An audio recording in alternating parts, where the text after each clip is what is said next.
مسجد کے ایک دروازے سے گزر کر دوسرے دروازے سے نکل کر مسجد کو راستہ بنا لینا، یہ بعض صورتوں میں گناہ ہے اور بعض صورتوں میں جائز ہے۔ بہت سارے علاقے ہیں جہاں پر بڑی بڑی مسجدیں ہوتی ہیں، ایک گیٹ یہاں ہوتا ہے، دوسرا گیٹ یہاں ہوتا ہے، لوگ گھوم کر جانے کے بجائے مسجد کو راستہ بناتے ہیں، پیسج بناتے ہیں، ایک گیٹ سے نکلتے ہیں اور دوسرے گیٹ سے ایک گیٹ میں داخل ہوتے ہیں اور دوسرے گیٹ سے نکل جاتے ہیں۔ یہ اکثر صورتوں میں ناجائز اور گناہ ہوتا ہے اور بعض صورتوں میں یہ جائز ہوتا ہے۔ اس کی تین صورتیں علماء نے بتائی ہیں۔ پہلی صورت یہ ہے کہ اگر مجبوری ہے اور ضرورت ہے، اس وقت اگر مسجد کو راستہ بنایا جاتا ہے تو یہ جائز ہے۔ مثال کے طور پہ سخت بارش ہوئی ہے، باہر کیچڑ کیچڑ ہے، باہر سے جائیں گے تو کیچڑ ہے، جا ہی نہیں سکیں گے، یا باہر تمبو لگا کے راستہ بند کر دیا گیا ہے اور صرف مسجد کا ایک ہی راستہ ہے اس پار سے اس پار جانے کے لیے، تو یہ مجبوری اور حرج کی صورت ہے، تو اس میں مسجد کا ایک گیٹ میں داخل ہو کر دوسرے سے نکلنا یہ جائز ہوگا کیونکہ مجبوری ہے۔ دوسری صورت یہ ہے کہ بندہ مسجد میں آتا ہے ایک گیٹ سے اور پھر نماز پڑھتا ہے اور پھر نماز پڑھنے کے بعد دوسرے گیٹ سے نکل جاتا ہے، تو یہ مسجد کو راستہ بنانا نہیں کہلاتا، بلکہ یہ بندہ ایک گیٹ سے مسجد میں آیا، اپنی عبادتیں کیں اور دوسرے گیٹ سے نکل گیا، اس میں کوئی حرج والی بات نہیں ہے۔ جیسے بندہ عصر کے لیے گیٹ نمبر 1 سے آیا، نماز پڑھی اور گیٹ نمبر 2 سے نکل گیا، تو اس کو ہم یہ نہیں کہیں گے کہ اس نے مسجد کو راستہ بنا لیا، اس کے لیے یہ جائز ہے کیونکہ اس نے عبادتیں کی ہیں اور پھر یہ باہر مسجد سے نکلا ہے۔ یہ دو صورتیں ہو گئیں، ان میں ایک گیٹ سے نکل کر دوسرے گیٹ میں سے جانا بالکل جائز ہے۔ لیکن جو تیسری صورت ہے کہ یہ بندہ ایک گیٹ سے داخل ہوا اور کوئی مجبوری نہیں ہے، دوسرے گیٹ سے نکل گیا، یہ ناجائز اور گناہ والی صورت ہے۔ اگر 2-3 منٹ زیادہ چلنا پڑتا ہے، تھوڑا گھوم کر اس گلی سے اس گلی میں پہنچنا پڑتا ہے، تو یہ تھوڑا سا زیادہ چلنا پڑے گا۔ مسجدیں ایک پیسج کے لیے اور راستہ بنانے کے لیے نہیں ہیں۔ اگر اس چیز کی اجازت دے دی جائے تو پھر تو لوگ اس کو گلیوں کی طرح استعمال کریں گے اور مسجد کا تقدس پامال ہوگا۔ تو فقہا نے واضح طور پر مسجد کو بلا کسی ضرورت اور عبادت کیے بغیر صرف راستے کے طور پر استعمال کرنے کو ناجائز اور گناہ لکھا ہے۔ ہاں، اگر ایک ہی گیٹ ہے، اس میں گئے اور باہر نکل گئے، اس میں کوئی مسئلہ نہیں، اس میں راستہ آپ نے بنایا نہیں۔ راستہ بنانے کی کیفیت وہاں آئے گی جہاں ایک گیٹ ادھر ہے، ایک گیٹ ادھر ہے، یہ ادھر سے داخل ہوتا ہے اور ادھر سے نکل جاتا ہے، ایک گلی اور دوسری گلی کے فاصلے کو یہاں شارٹ کٹ بنا کے طے کرنے کی کوشش کرتا ہے۔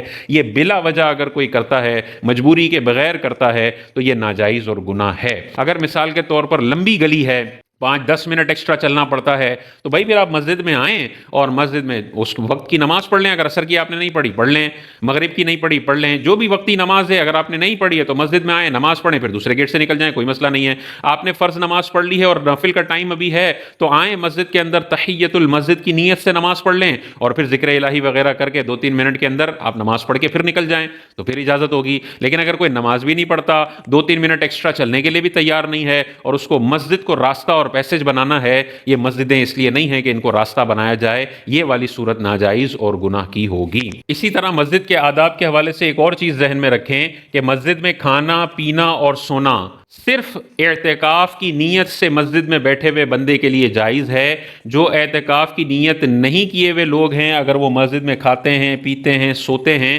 تو یہ ان کے لیے ناجائز ہے، کیونکہ مسجدیں کھانے پینے اور سونے کی گیدرنگ لگانے کے لیے نہیں بنائی گئی ہیں۔ اور اعتکاف کوئی بھی ہو، چاہے نفلی اعتکاف ہو، چاہے سنت کا اعتکاف ہو یا منت والا واجب اعتکاف ہو، ہر قسم کے اعتکاف میں بندے کے لیے کھانا پینا اور سونا جائز ہو جاتا ہے۔ لیکن کوئی نیت نہیں کی، نفلی اعتکاف کی بھی نیت نہیں کی اس بندے نے، اور مسجد میں جا کے وہ پانی پیتا ہے، مسجد میں جا کے وہ افطار کرتا ہے، مسجد میں جا کے وہ عصر کی نماز کے بعد لمبی ٹانگیں کر کے آرام سے سو جاتا ہے، تو ان تینوں صورتوں میں کھانے پینے اور سونے کی وجہ سے یہ بندہ گناہگار ہوگا، کیونکہ مسجدیں واضح طور پر کھانے پینے کی گیدرنگ کے لیے اور آرام اور سونے کے لیے نہیں بنائی گئی ہیں۔ تو اعتکاف کی نیت کر لیں۔ نفلی اعتکاف تو 2 منٹ کا بھی ہو سکتا ہے۔ جو بندہ مسجد میں داخل ہو، نویت سنت الاعتکاف، یہ زبان سے کہہ دے، اور زبان سے نہیں بھی کہتا تو دل میں پختہ ارادہ کر لے کہ میں اللہ کے گھر میں اعتکاف کی نیت کرتا ہوں۔ صرف دل کا پختہ ارادہ ہی کر لے تو اس کو جتنی دیر یہ مسجد میں بیٹھے گا اعتکاف کرنے کا بھی ثواب ملے گا،